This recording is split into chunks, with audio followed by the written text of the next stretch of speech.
Hi guys, Sam here from Landscape Plus. Today we are going to be looking at garden lighting and fitting choice. So first up, if you haven't watched Josh's video, which is all about lighting different elements of the garden, so the initial first look at a plan, jump out now, have a little look at that one. It's going to make much more sense if you've seen that one first. So the main thing that Josh would have been getting across in his video is, for us, we've got quite literally thousands of different light fittings that we could put into gardens. It really doesn't matter to us about brand, about finish. The main thing we really care about is the output, so making sure you're getting the right effect within the garden. Now, after you've watched Josh's video, the main thing we really need to get people doing, and is something we try and get as early in a conversation as possible, is talking about budget. There's no point aiming for sort of champagne lifestyle on beer money, as some might say. And the same applies to garden lighting. If we can discuss the budget and be really open and honest, it doesn't necessarily mean that we have to spend every penny of that budget. We just know roughly where we're at and where we're aiming for. So once you're looking at budget, actually one of the things that is really easy to sort of describe it with is when you look at finish of different light fittings. Here I've got a Collinwood light and a Luxar light, both very similar in style, both very similar in output, but you've got here a really nice natural copper, whereas this one's an anodized aluminium. They're going to come in at different budgets. So yeah, one thing to get into the conversation as early as possible, talk to your client about that. Another thing that's really important when choosing the right fitting is looking at IP ratings. For anyone that doesn't know, IP stands for ingress protection. So that is how waterproof something is. Really important when you're working in a garden, because obviously you're open to the elements. You could be looking at pond or water feature lighting, or you could be in an area that's liable to flood. So looking for an IP rating, IP68, for example, is submergible. So that's something we'd be using in a pond or around a water feature.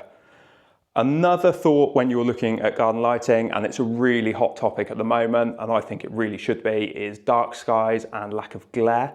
Dark skies is an initiative that protects the night sky essentially. So you're looking at light pollution, making sure wildlife has darkness to sort of explore within. So when you're looking at that, we've got a completely separate video on that, but it's looking for downward facing light, it's looking for shielded light, that sort of thing. Another real key consideration early in the sort of decision-making process on light fittings is what system you're going to run it on. So it's not overly fun to describe, but here I've got a few transformers. So for us at Landscape Plus, best in a garden is always low voltage. And then if we have to, we'll use mains voltage, commonly on walls and things like that, mainly because of a safety point of view. So if people are working in the garden, if you've got maintenance teams going into that garden, you really don't want mains cables going through beds. So I've got three different variations here. We've got a few of our own that we have made to our own specification. This is a 12 volt power supply. This one is a 350 milliamp, so that's constant current, it's going to be series wired. And then this one is a smart hub from Inlight. There's a real difference. An Inlight system is the only brand for us that is standalone, so you can't mix and match different fittings. Whereas with the 12 volt one and the 350 milliamp, you could be using Hunzas, Deltas, Luxars, Collinwoods, Ortus, a mixture of all of those. Another thing we do as well, again, it is kind of boring, but really important, is these. Credit to Paul for coming up with these. These are easy T connectors. So it's quite simply, you've got an input and output, and then these tails go off to different light fittings. Black one to go with that one because that is parallel wired. Grey one to go with that one because that is series wired. You don't need to worry about anything. You just match the colors up. Heat shrink and bullet couldn't be more straightforward. So getting those ones out of the way.